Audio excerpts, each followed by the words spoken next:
मोदी जी। मोदी जी? हाँ जी, हाँ जी। क्यों मोदी जी क्यों? मैडम जी, मैं उनको पसंद करता हूँ। कुछ लोग होते हैं बुराई ही बुराई दिखता है, अच्छाई उनको दिखता नहीं। तो हमें तो जो अच्छाई, हमारा काम है कि हम अच्छे चीज़ को देख के उनके पक्ष में खड़े हैं। मोदी मोदी? फिक्स। क्या? क्यों? आखिर क्यों? उस दूसरा कोई है ही नहीं तो किसको बनाएंगे। मोदी जी काम से जीतेंगे ना, काम कर रहे हैं मोदी जी। अच्छा। हाँ, वो काम से जीतेंगे, विकास कर रहे हैं देश का, सबके लिए अच्छा सोच रहे हैं वो। मोदी जी आएंगे। क्यों मोदी जी क्यों? तो मोदी ही तो आएंगे, और कौन आएंगे फिर? बाकी लोग भी तो हैं। कोई नहीं है, कोई नहीं है, कोई नहीं है। मोदी के बराबर में कोई है ही नहीं। नरेंद्र मोदी, नरेंद्र मोदी क्यों? क्योंकि वो बहुत अच्छे प्रधानमंत्री हैं, देश के लिए करते हैं जो भी। अच्छा। ये बहुत सारे, मैं सबसे सुनता हूँ, बहुत सारे काम पे नंबर आता है। सबसे पहले जी 370 हटा दी, राम मंदिर बना दिया, 3 तलाक हटा दिया। ये देश हित के काम है, राष्ट्र के काम है। ये राष्ट्र के काम है। राष्ट्र का काम होता है सेनाओं को मजबूत करना, अपनी सीमाओं को सुरक्षित रखना। अरुणाचल प्रदेश में पूरा का पूरा गांव बना लिया चीन ने। वो कहते हैं जी कोई आया नहीं, कोई घुसा ही नहीं।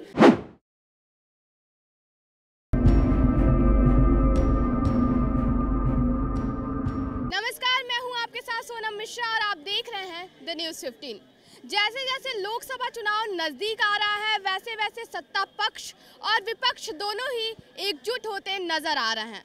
इन सभी के बीच ने जनता ने भी तय कर लिया है कि आखिर वो अपना अगला प्रधानमंत्री पद पे किसको रखना चाहते हैं। तो जनता से जान लेते हैं कि वो किसको अपना अगला पीएम पर्सन बनाना चाहती हैं। पीएम पर्सन अगला कौन होगा आपकी नज़र में? मोदी जी। मोदी जी? हाँ जी, हाँ जी। क्यों मोदी जी क्यों? मैडम जी, मैं उनको पसंद करता हूँ। केवल पसंद करने से थोड़ी होता है, काम देखा जाता है। काम, जितना काम किए हैं ना, देखिए कुछ लोग होते हैं बुराई ही बुराई दिखता है, अच्छाई उनको दिखता नहीं। तो हमें तो जो अच्छाई, हमारा काम है कि हम अच्छे चीज़ को देख के उनके पक्ष में खड़े हैं। और जिनको बुरा देख के विपक्ष में जाना हो जाइए, पक्ष विपक्ष तो चलता रहेगा, लेकिन हमारे हिसाब से मोदी जी। तो अच्छा काम गिनवा दीजिए आप, क्या उनका अच्छा काम लगा है आपको? मैडम जी, पहली बात तो आप देखिए, बेटियों के लिए पढ़ाई लिखाई का सुविधा, उनको आगे बढ़ाने का, देश का नाम रोशन किए। शौचालय की व्यवस्थाएं जो थी, गांव में घर मकान दिए। इसके बाद रोड की व्यवस्थाएं आप देख लीजिए, दिल्ली में ही देख लीजिए, ये सब जो रोडें हैं कौन बनाया है? ना ना ना मैडम जी, आप हिस्ट्री चेक करिए, ये उन्हीं की है देन। हाँ, कुछ चीज़ें ऐसी हैं। इसके बाद आयुष्मान, जो हमारा गरीबों के लिए जो दवाई का व्यवस्था है, 5 लाख का उन्होंने काट दिया, कहीं भी किसी भी अस्पताल में करें, इससे ज़्यादा क्या लेंगे?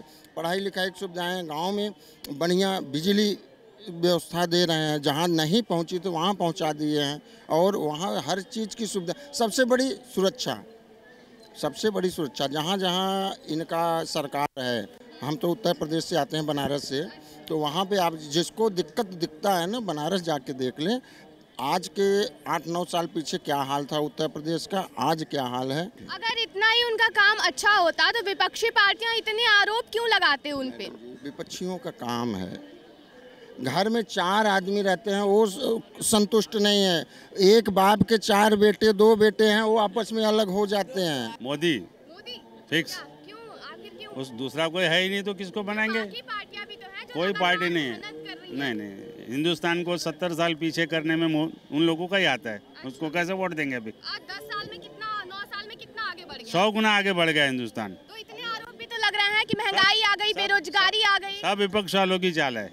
अच्छा। ये केजरीवाल दिन भर उसके पीछे पड़े रहता। अच्छा, लेकिन उन्होंने उज्ज्वला गैस सिलेंडर दे दिया, लेकिन लोग कह रहे हैं कि उसको भरवाने के लिए लोगों के पास पैसे ही नहीं है। सब झूठ है, सभी दे रहे पैसे। पैसे दे रहे हैं। हाँ बिल्कुल, कोई सभी झूठी बातें हैं।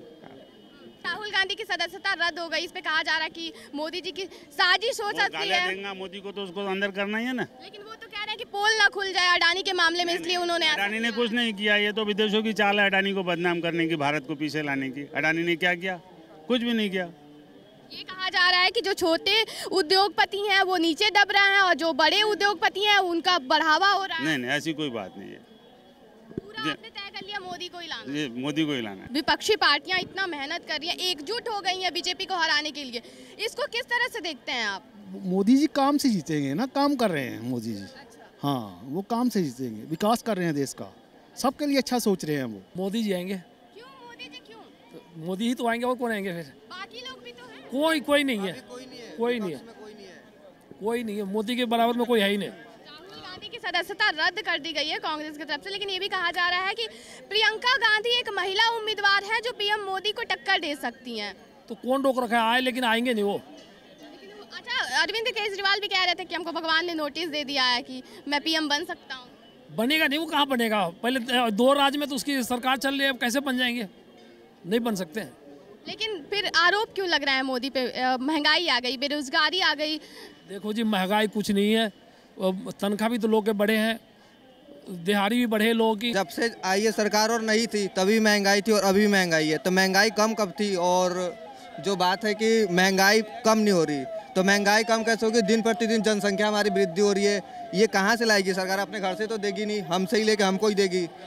तो अच्छा, ये भी कहा जा रहा है कि लगभग 4 महीने तक भारत जोड़ो यात्रा चली है कांग्रेस की, तो इसका बहुत ही प्रभाव दिखेगा 2024 के चुनाव पर। अभी हाल ही में वायनाड में भी शक्ति प्रदर्शन हुआ है, प्रियंका गांधी और राहुल गांधी ने मिलकर किया है, तो उससे भी कहा जा रहा है कि बीजेपी डर गई है। ऐसा कुछ नहीं, देखिए बीजेपी तो डरने वालों में से नहीं है। बीजेपी देखिए काम करती है, वो काम के बल पे चलती है। और ये जो है इनका जो अभी भारत जोड़ो यात्रा था, ये बस एक झूठ मूठ के भारत टूटी कब थी आप बताइए? वो तो भारत 500 रजवाड़े थे, उनको जोड़ने का काम तो किया था हमारे सरदार वल्लभ भाई पटेल ने। उन्होंने तो बस झूठ मूठ का अपना एजेंडा चलाया कि भारत जोड़ो यात्रा हम चला रहे हैं। तो ऐसा है कि उनका जो भी ये है वो 2024 के चुनाव को लेकर है, जिसमें कि उनकी सदस्यता रद्द कर दी गई है। नरेंद्र मोदी, क्यों? क्योंकि वो बहुत अच्छे प्रधानमंत्री हैं, देश के लिए करते हैं जो भी देश अच्छे का। प्रधानमंत्री हैं, लेकिन उन पे तो बहुत बड़ा आरोप लग रहा है कि जो भी विपक्ष वाले उनके वो तो खिलाफ बोलता है वो जेल भेज दिया जाता है उनको, या फिर नोटिस भेज दिया जाता अरे है। वो तो विपक्ष का काम है मैडम, विपक्ष वाले तो बोलते ही है। लेकिन जिस तरह से अडानी के साथ उनका नाम लगातार जुड़ रहा है, उसको किस तरह से देखते हैं आप? वो तो राजनीति है, जोड़ते रहते हैं मैडम। कांग्रेस से कोई भी, कांग्रेस से बिल्कुल। तो उनके बोलने तो उनको बोलने से क्या है, उन्हें देश से मतलब थोड़ी है, उन्हें मतलब है हिंदू मुसलमान से। राहुल गांधी की सदस्यता कोई रद्द, जरूरी नहीं है कि राहुल गांधी हो या ना हो। सोनिया गांधी ने पहले ही ठुकरा दिया पता। प्रियंका गांधी का नाम आ रहा है। गांधी को अगर उनका लेजिस्लेटिव जो दल होगा, अगर वो उन्हें चुनेगा तो प्रियंका गांधी आ जाएगी, अशोक गहलोत आ जाए, शशि थरूर आ जाए, मल्लिकार्जुन खड़गे आ जाए, कोई भी आ जाए, कोई दिक्कत नहीं। बहुत काबिल लोग हैं कांग्रेस में, कोई ऐसी बात थोड़ी। सदस्यता पहले रद्द हुई उनकी राहुल गांधी की, और उनको कल शुक्रवार को अब बंगला भी खाली करना पड़ा, तो क्या किस तरह से खाली करने में उन्हें कौन सी आपत्ति है? जो हमें आपत्ति होगी तो उन्होंने तो पहले अगले दिन ही कह दिया था ठीक है मैं तय समय पर बंगला खाली कर दूंगा। उन्हें क्या परेशानी हुई इस चीज़ से? उनके पास क्या घर नहीं है रहने को, वो यहाँ पटरी पर सो देंगे। 9 साल के कार्यकाल में आपको बीजेपी का कोई काम नहीं दिखाया? बीजेपी का काम दिखाया ना, 44 लाख करोड़ विदेशी कर्ज होता था 2014 में, आज 156 करोड़ लाख हो चुका है। और काम नहीं दिखाया आपको? काम ही तो है, 100 लाख करोड़ का कर्जा विदेशी जो भारत पे चढ़ा दिया 9 साल में, ये काम नहीं है? बताइए, 100 लाख करोड़ का कर्जा, बेरोजगारी कहाँ से कहाँ पहुँच गई वो किसी को दिखती ही नहीं। कि जितने यहाँ पे बैठे हैं आधे से ज़्यादा बेरोजगार होंगे इस टाइम। काम भी तो हो रहा है बीजेपी। बताइए आप काम, बहुत सारे काम हो जैसे रहे हैं। अच्छा, ये बहुत सारे, मैं सबसे सुनता हूँ बहुत सारे काम बहुत सारे काम पे नंबर आता है। सबसे पहले जी 370 हटा दी, राम मंदिर बना दिया, 3 तलाक हटा दिया। ये देश हित के काम है, राष्ट्र के काम है, ये राष्ट्र के काम है। राष्ट्र का काम होता है सेनाओं को मजबूत करना, अपनी सीमाओं को सुरक्षित रखना। अरुणाचल प्रदेश में पूरा का पूरा गांव बना लिया चीन ने। वो कहते हैं जी कोई आया ही नहीं, कोई घुसा ही नहीं। गलवान घाटी में हमारे 20 सैनिक शहीद हो गए, वो कहते हैं कोई आया ही नहीं, कोई घुसा नहीं। अरे जब कोई आया ही नहीं, कोई घुसा नहीं, तो 20 सैनिक को कौन मार गया भाई? भूत मार गए। पुलवामा अटैक के आप देख लो कैसे एक एक करके परतें खुल रही हैं। सत्यपाल मलिक जो J&K के गवर्नर थे उस टाइम में, उन्होंने खुद आज इस बात को बोला है ना, क्यों नहीं उनके आरोपों से बात होती, क्यों नहीं उन पर डिबेट होती?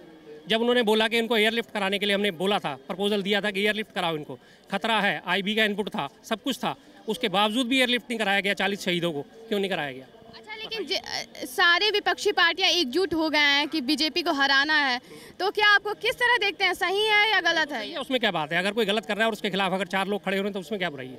बताइए। पहले बीजेपी जब आज स्ट्रॉन्ग है, बीजेपी के खिलाफ सारे हो रहे हैं, कांग्रेस के खिलाफ सारे होते थे। आज ये तृणमूल कांग्रेस, NCP और ये हेमंत बिस्वा शर्मा सारे कांग्रेस से तो निकले हुए।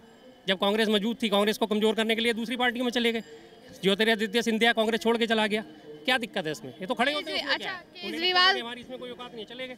आम आदमी पार्टी एक राष्ट्रीय पार्टी बन गई है, जिसको देखते हुए केजरीवाल सरकार ने, अरविंद केजरीवाल ने ये बोला कि मुझे भगवान ने संकेत दे दिया है कि मैं अगला PM बन सकता हूँ, लेकिन उनको तो CBI ने नोटिस दिया है, पूछताछ के लिए बुलाया है 16 को। के नोटिस और उनके संकेत में तो आपस में कोई कनेक्शन ही नहीं है। ऐसा उल्टा देखा जा रहा है। अरे संकेत तो मैं भी रात को सोचूं और सपने में आके मुझे भी बोल दे भगवान के तू PM बनेगा, तो मैं बन थोड़ी जाऊँगा।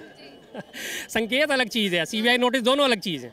संकेत हर एक, जो भी राजनीति में हर आदमी, एक आदमी अपना एम लेके चलता है। तो क्या लग रहा है आने वाले टाइम टाइम में बन जाऊं, निगम पार्षद सोचता है मैं एमएलए बन जाऊं, एमएलए सोचता है मैं एमपी बन जाऊं, हर एमपी ये सोचता है 542 एमपी में से हर एक के मन में लड्डू फूटता है मैं किसी तरह पीएम बन जाऊं। अच्छा, तो आपको क्या लग रहा है, उम्मीद है केजरीवाल के पीएम बनने की? नहीं, अभी तो नहीं। तो आपने सुना जनता की राय कि किसको वो अपना पीएम पर्सन बनाना चाहती है। तो ऐसे ही अपडेट्स के लिए आप बने रहिए हमारे channel the news 15। Cameraman Mithilesh के साथ सोनम मिश्रा।